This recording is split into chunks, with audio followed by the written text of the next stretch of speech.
Hello friends, today I will teach you chemistry of class 9th in science. So the chapter number is 4, structure of atom. NCERT का question answer है ये.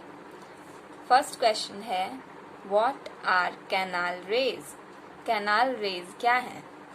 Canal rays are positively charge radiation. Canal ray positively charge radiation है that can pass through perforated cathode plate, जो कि perforated cathode plate से पास हो सकते हैं. These rays consist of positively charge particle known as proton.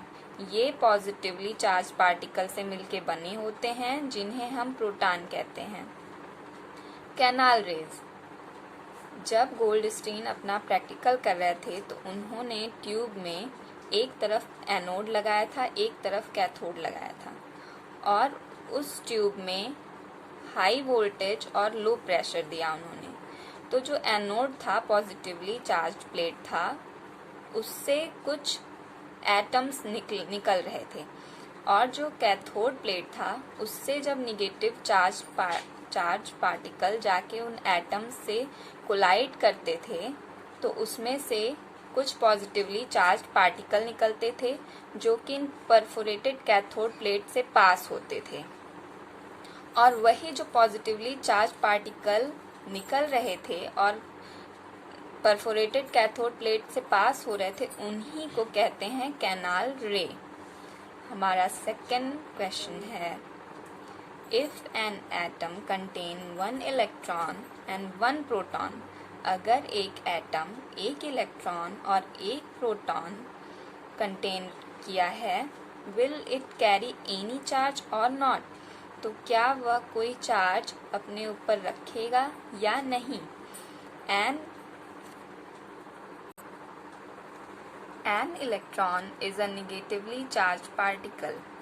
एक electron जिस पे निगेटिव चार्ज रहता है, whereas a proton is a positively charged particle, और प्रोटॉन जिस पे पॉजिटिव चार्ज रहता है. The magnitude of their charge is equal. इसका जो मैग्नीट्यूड रहता है वो इक्वल रहता है. Therefore, an atom containing 1 electron and 1 proton will not carry any charge. कोई एटम अगर वो एक इलेक्ट्रॉन या एक प्रोटॉन कंटेन करता है तो उस पे कोई भी चार्ज नहीं आएगा. Thus it will be a neutral atom. इसलिए वह एक न्यूट्रल एटम होगा क्योंकि एक प्रोटॉन और एक इलेक्ट्रॉन, प्रोटॉन पॉजिटिव है और इलेक्ट्रॉन निगेटिव है. तो अगर हम इसको ऐड करेंगे तो ये पूरा कट जाएगा जिसकी वजह से 0 आ जाएगा और वह एटम न्यूट्रल होगा. Question number 3. On the basis of Thomson model of an atom, explain how the atom is neutral as a whole. Thomson model के बेसिस पे किसी एटम में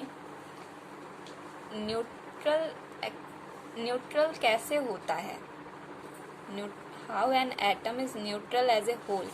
कैसे एक पूरा एटम न्यूट्रल होता है, थॉमसन मॉडल के बेसिस पे बताना है.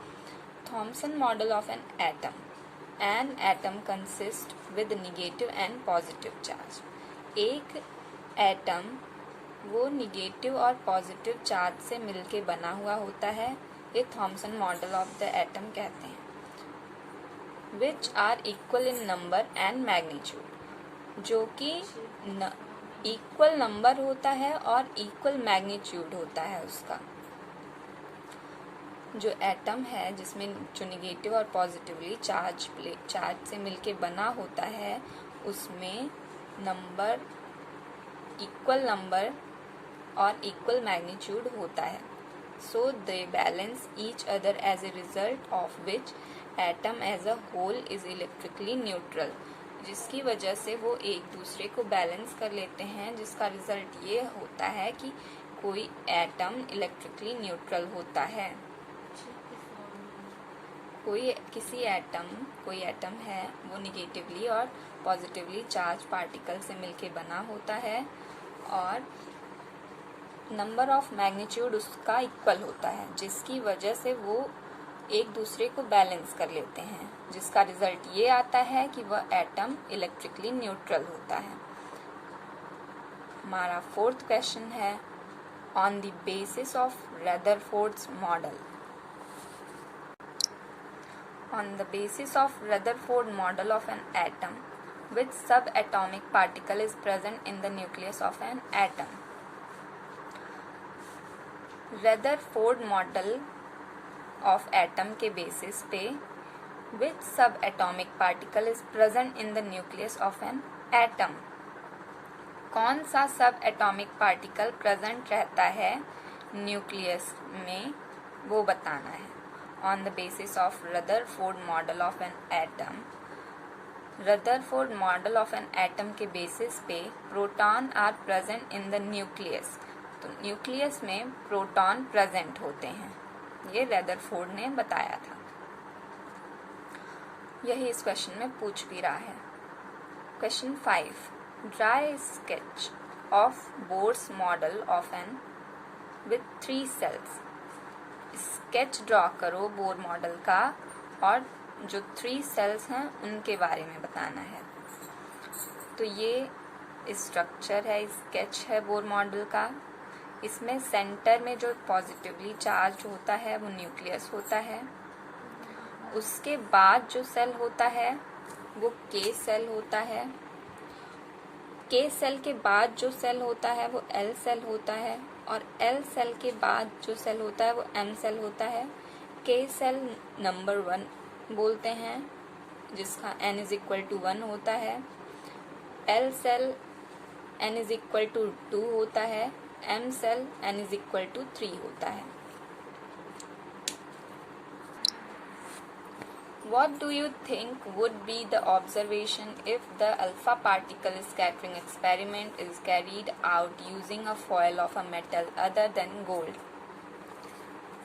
इसमें ये पूछ रहा है कि अगर आप गोल्ड फॉयल की जगह कोई अदर फॉयल, मेटल का कोई अदर फॉयल यूज करेंगे तो ऑब्जर्वेशन में कोई चेंज होगा या नहीं होगा। अल्फा पार्टिकल जब उस फॉयल पे आके कोलाइड करेगा तो कोई उसमें कुछ अलग होगा या नहीं होगा, वही पूछ रहा है। If alpha particle scattering experiment is carried out using a foil of any metal as thin as gold foil used by Rutherford.